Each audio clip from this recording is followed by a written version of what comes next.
खबरों की अब बात करते हैं। खबरों में सबसे पहले बात फिर से एक बार उत्तरकाशी कर रहे हैं। उत्तरकाशी में लगातार आप जान रहे हैं कि रेस्क्यू ऑपरेशन चल रहा है और वहां पर अभी खबर ये आई थी कि बहुत ही जल्द रेस्क्यू ऑपरेशन पूरा हो जाएगा और जल्द ही खुशखबरी मिलेगी। तो आज 12वां दिन है रेस्क्यू ऑपरेशन का और टनल से जल्द खुशखबरी मिले ऐसी उम्मीद हर कोई लगाए बैठा हुआ है, क्योंकि किसी भी वक्त मजदूर आ सकते हैं बाहर। इसको लेकर तैयारियां की जा रही हैं और इसीलिए ये कयास लगाए जा रहे हैं कि जल्दी जो रेस्क्यू ऑपरेशन है वो कंप्लीट हो जाएगा। स्ट्रेचर रस्सियों के साथ एनडीआरएफ की टीम मौजूद है, क्योंकि देखिए आप जान रहे हैं कि लगातार वहां से जो मजदूर हैं उनको निकाला जाएगा। अब क्योंकि 1 घंटा हो चुका है जागो भारत शुरू हुए, तो उस 1 घंटे में अक्षय क्या अपडेट है? अभी रेस्क्यू ऑपरेशन सुबह शुरू हो चुका है क्या, या फिर कल रात से कंटिन्यूअसली चल रहा है, और अभी क्या स्टेटस है? देखिए पूजा, रात में तो हॉल्ट करना पड़ा था रेस्क्यू ऑपरेशन को, क्योंकि जैसा हमने जिक्र किया था जब पहली बार लाइव हो रहा था तो कि उसमें कुछ बोल्डर्स आ गए थे, स्टील पाइप आ गए थे, रॉड्स आ गए थे, उनको एनडीआरएफ को काटना पड़ा है और उसके बाद प्रोसेस को शुरू किया गया है। तो उसके कारण थोड़ी सी डिले हुई है और क्योंकि ड्रिलिंग मशीन है उसको बहुत ज़्यादा जो इसमें मिट्टी है जो बताई जा रही है वो काफ़ी भुरभुरी है, तो उसको बहुत सावधानी तरीके से पहुंचने की कोशिश किया जा रहा है। ये कोशिश जारी है कि अंतिम छोर तक पहुंचने के बाद असफल न हो जाए और इसीलिए सतर्कता बरती जा रही है। और साफ तौर पर है कि तैयारियां यहां पर पूरी कर ली गई है। एम्बुलेंस लगातार यहां पर मूवमेंट जारी है। इसका मतलब है कि ऑपरेशन कभी भी कंप्लीट होने की घोषणा की जा सकती है।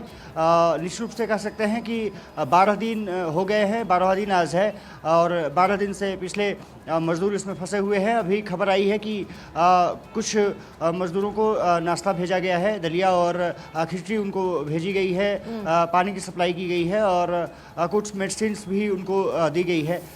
साफ तौर पर है कि कुछ तस्वीरें अच्छा अक्षय, क्योंकि अखबारों का जिक्र इस बुलेटिन में रहता है और आपने कहा कि मजदूरों को खाना भेजा जा रहा है। दैनिक जागरण इस वक्त मेरे हाथ में और इसमें लिखा गया है कि श्रमिकों के लिए चिकित्सकों ने के आधार पर उनकी सलाह के बाद खाना भेजा जा रहा है, जिसमें बुधवार में सुबह नाश्ते में उन्हें ब्रेड जैम भी दिया गया, दूध भी दिया गया, साथ साथ में उन्हें रोटी, दाल, चावल, मूंग दाल और बंद गोभी, मटर की सब्जी और मटर पनीर सब कुछ दिया जा रहा है।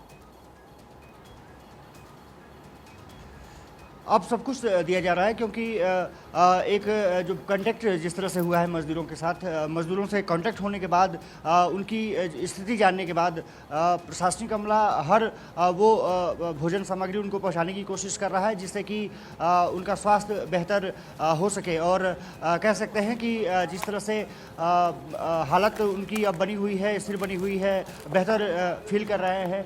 यहाँ पर अब लगातार जो है मूवमेंट शुरू हो चुका है एम्बुलेंस की, और एम्बुलेंस के साथ साथ जो साजो सामान है वो भी यहाँ पर आने शुरू हो चुके हैं। तो ये माना जा रहा है कि आज का दिन जो होगा वो काफ़ी महत्वपूर्ण होने जा रहा है। जल्द ही खुशखबरी मिल सकती है।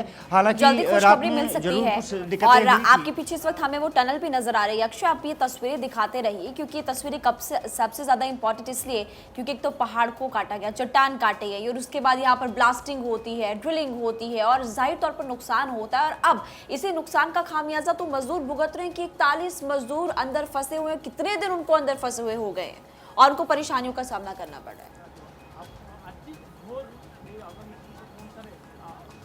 देखिए महिमा, सबसे बड़ी बात है कि पहाड़ों में तो इस तरह से अगर हरकत की जाती है, खास करके वैज्ञानिक तरीके से अगर खुदाई की जाती है तो दिक्कत होती है।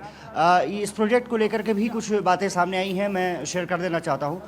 वो ये है कि जो पहले प्रोजेक्ट मैनेजर थे उन्होंने साफ तौर पे कहा था कि इस तरह से अगर आप यहाँ पर खुदाई करते हैं तो बीच में कहीं लूज मिट्टी है, कहीं रॉक्स है, वो आपको दिक्कतें कर सकती है।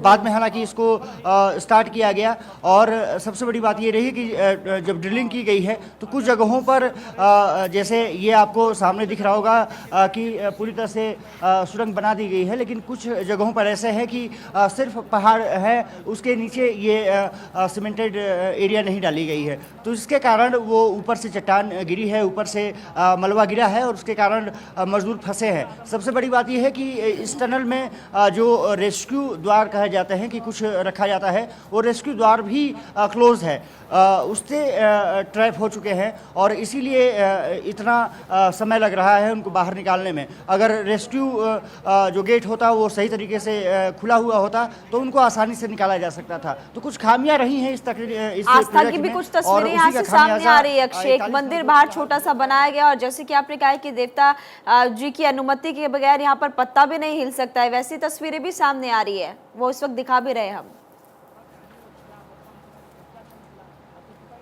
देखिए, बाबा भौकनाथ का ये क्षेत्र माना जाता है और ये कहा जाता है कि पशुपतिनाथ तक उनका वो पूरा क्षेत्र जाता है। ये जो पूरी पहाड़ियाँ हैं वो बाबा भौकनाथ की एरिया में आती हैं और यहाँ की जो मान्यता है, यहाँ की जो डोली चलती है तो तमाम श्रद्धालु नतमस्तक होते हैं। और आप देख सकते हैं कि इस समय लगभग आधे घंटे से ऊपर हो गया, एक पुजारी लगातार बाबा भौकनाथ से इस रेस्क्यू ऑपरेशन को जल्द से जल्द ख़त्म करने की गुजारिश कर रहे होंगे। और ये निश्चित रूप से कहा जा सकता है क्योंकि ये मंदिर तोड़ दिया गया था और मंदिर तोड़ने के बाद जब घटना हुई तो फिर लोगों ने कहा कि आपने मंदिर नहीं बनाया था, आपने कहा था कि मंदिर बनाएंगे और इसके कारण ये दिक्कतें हुई हैं। फिर जो कार्यदायी संस्था NHIDCL है उन्होंने इस मंदिर का अस्थायी रूप से निर्माण कर दिया है और पूजा अर्चना शुरू कर दी गई है।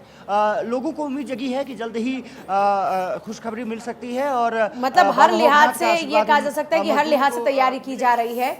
देवता हैं रूसे तो उनको भी मनाया जा रहा है और NDRF की टीम भी इस वक्त मौके पर मौजूद है। अक्षय, बहुत ही शुक्रिया आपका फिलहाल पूरी जानकारी के लिए। अक्षय लगातार वहां से पूरी जानकारी दे रहे हैं और बता रहे हैं कि फिलहाल क्या स्टेटस अपडेट है। अब वक्त लगेगा अभी भी, इससे ये समझा सकता है क्योंकि अभी भी ऑब्स्टेकल्स हैं जिनको पार करना बाकी है और श्रमिक जल्दी बाहर आए, ऐसी दुआएं सब कर रहे हैं।